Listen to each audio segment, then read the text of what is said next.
the life of an aviculturist when he is going to shift his bird from one home to another.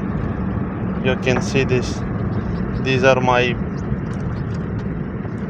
dozens of Bengalis, okay, and these are my mixed exotic finches, okay.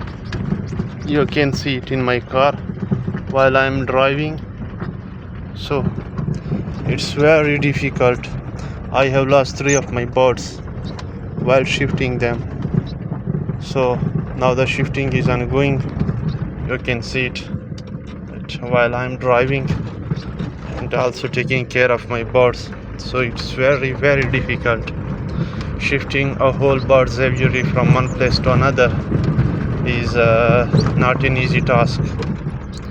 Catching birds and then safely shifting them is one of the most difficult tasks.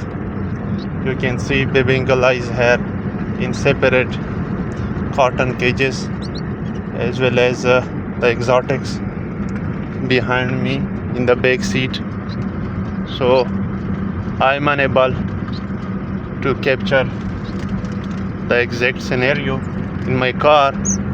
However, you can take an idea at how I'm taking care of my birds, especially while I'm shifting them. So stay connected and goodbye.